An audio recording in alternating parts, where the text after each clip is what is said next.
If you're working on a model that needs to match photographic reference or concept art, there's a good chance that you'll want to save camera views to match the model to the reference. That makes it easy to switch between various saved viewpoints at any time.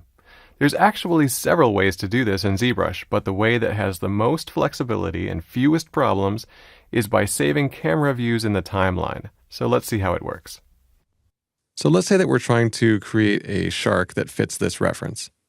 I have the reference image loaded up in Windows Photo Viewer. You can use whatever image viewer you would like, and you just want to place it in your window so that it's basically in the same place as your ZBrush document is below it.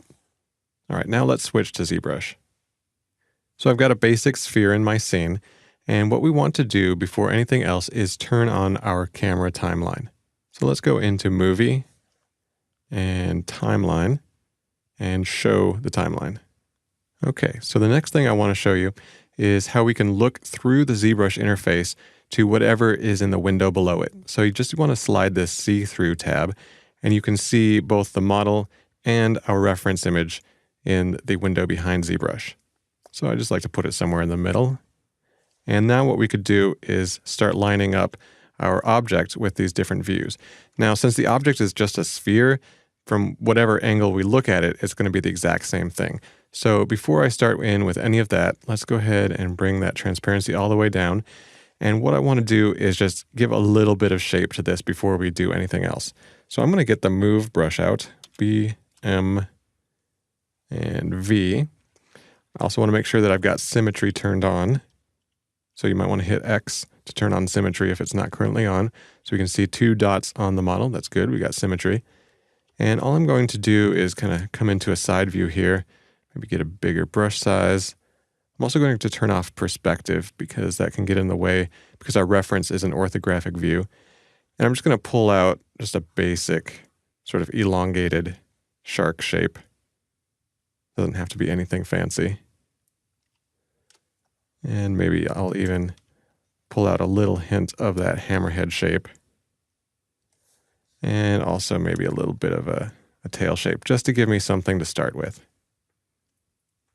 Okay, now we can go back to turning on our see-through view.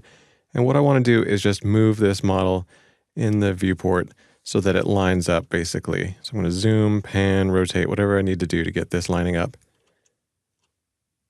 Okay, I'm just going to move this into place so that the very front of it is lining up with the front of this side view. You just use the Move brush here rather than trying to scale it. So let me get a bigger brush here. And I'm just going to move that till it lines up roughly with that.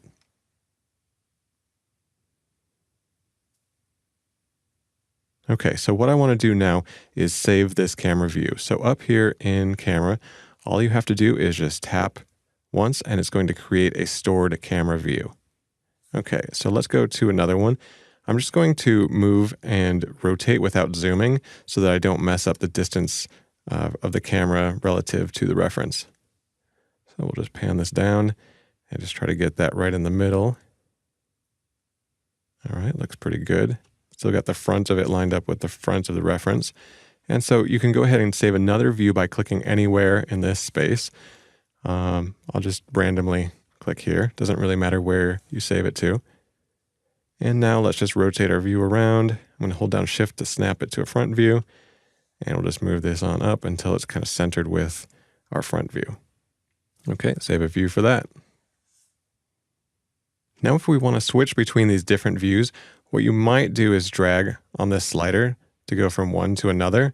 However, it's a little bit janky. It's kind of hard to get it exactly on one of these views. So what you can do instead is go to Movie and click on Go Previous or Go Next. So this will just toggle between the different views. And you can see it's got a hotkey, right arrow or left arrow. So if you just hit right arrow or left arrow on the keyboard, it'll just cycle through these different views. Okay, let's make some edits to the shark by using this reference in see-through mode. So I'll just get a bigger draw size here, and you can just start pushing around the proportions of the model. Just getting it lined up with the reference. Of course, it's very loose at this stage. just going to hold down Shift and smooth things out a little bit too. Just keeping things from getting too crazy.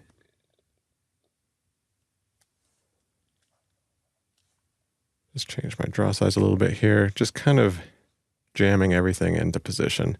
It definitely doesn't have to be very precise at this stage. You just want to get the overall proportions just really rough in, and then you can always smooth things out and make them more precise later on. All right, I'll just smooth this a little bit. All right, I'm going to hit right arrow to go to my next saved view. And just the same thing here. Just lining it up with my reference. Just kind of squeezing it into place.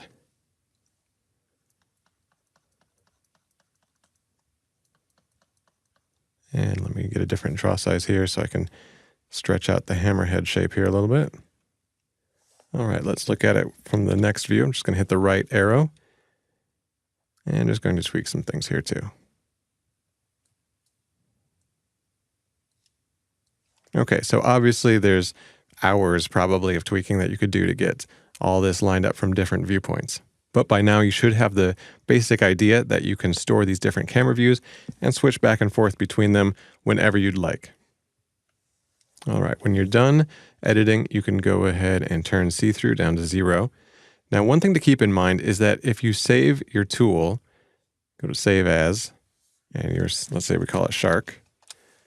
It saves a tool, but it doesn't save these stored camera views if you just save a Z tool.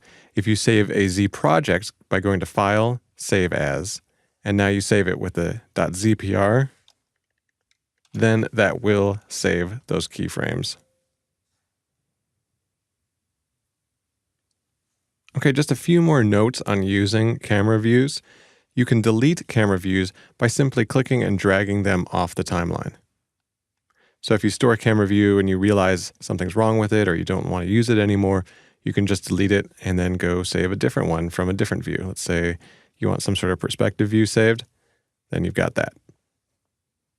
Something else to remember is that camera views don't store the perspective state. So perspective is off right now. If we turn perspective on, the camera view doesn't take into account whether perspective is on or not. So since the camera view is stored with perspective off, and then if you turn perspective on, it's going to be in a slightly different place. So I usually like to use camera views with perspective always turned off. That way I always know that I stored it with perspective turned off, and if I want to come back to that view, I should have perspective turned off then as well.